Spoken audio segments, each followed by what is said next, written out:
Am I enjoying One Piece Burning Blood? Yeah, I wouldn't say it's a great game for single players, and by that I don't mean players who don't have a boyfriend/girlfriend, obviously, just players who enjoy playing games on their own. There's a short story mode that covers the Marineford arc of the anime in a very abridged way that will be very confusing for people who haven't watched One Piece previous to playing this. And also you can play it from the perspectives of 4 different characters, which leads to a lot of repeated cutscenes and fights. And that's all it is, it's a sequence of fights with cutscenes in between. The cutscenes are alright and it's worth playing through at least once, but things got less and less interesting with subsequent characters. Besides story mode, you've got a series of challenges called Wanted Versus, which just put you in a fight with some set conditions. Some of these are pretty easy, but others are brutally difficult. They're cool for sharpening your skills with the game, and I've certainly learned a lot of stuff playing this game mode, but entertainment wise there's not a lot of value here. Where this game really shines is with its multiplayer, because the combat system is great. It's a 3v3 tag team battle system and it's slow and very deliberate. Each action has the potential to leave you open to an attack if you choose poorly, so it becomes a very tactical game. Do you dodge and attack your opponent?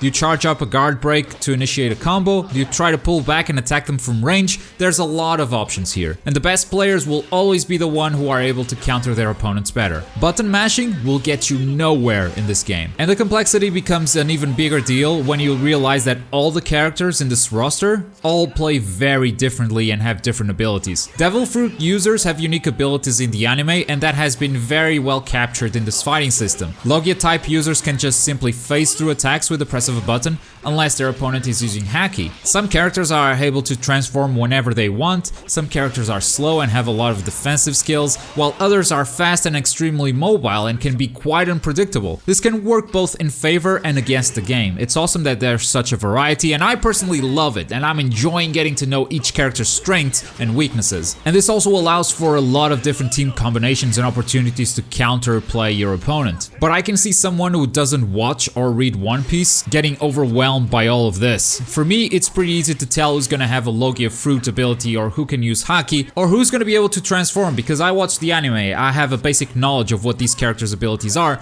so it doesn't take me too long to learn how to play each character. But for someone who's coming into this without any sort of One Piece knowledge, it's gonna be very, very rough. There's ranked and unranked online game modes, standard stuff. The netcode has been pretty good from my experience. I haven't felt any issues playing online, but I'm also very careful picking my opponents. If someone doesn't have green bars, I just refuse to play them. Get a good connection, you scrub. And then there's another online mode called Pirate Flag Battle. In this mode you pick a pirate crew, which just works as a faction. It doesn't actually limit your choice of fighters. And then you go out into this map, pick an island and fight. If you win, you get victory points, which go to your overall faction, and you conquer that island if you're the faction with the most points. At the end of the season, the winners are the ones who have conquered the most islands, obviously, and everyone from the winning faction gets some unique titles to show off online. Most of the time you just fight AI whenever you challenge an island, but if another player from a rival faction is challenging that same island at the same time, then you get an online battle. And these can be kind of a coin flip, because unlike the normal online battles, if your opponent has a bad connection, you can't back out of the match. And you're not gonna have a good time if that's the case. The delay is really infuriating in this game. But that's pretty much it for the game. I really like the online experience and the combat system, in particular the character variety and their different fighting styles. But I found the single player experience to be very forgettable. It's a great game if you're a One Piece fan looking for a good fighting game, but if you're looking for a good single player or a good story campaign, I'd say it's not really worth the money. The story is good, just maybe not worth the full price. And if you're not a One Piece fan, there's probably better ways to get into it. This game seems to be for a specific audience that likes fighting games and One Piece. And I'm fortunate enough to be a part of that audience, because I'm having a blast with the game. And those are my thoughts. If you've got any questions or thoughts of your own, leave it in the comments below. If you'd like to watch some more commentated gameplay, I've got a couple of hours on our second channel. I'll leave you a link in the description below. Like the video if you enjoyed it, and subscribe for more gaming goodness. I've been Globku, thank you for watching.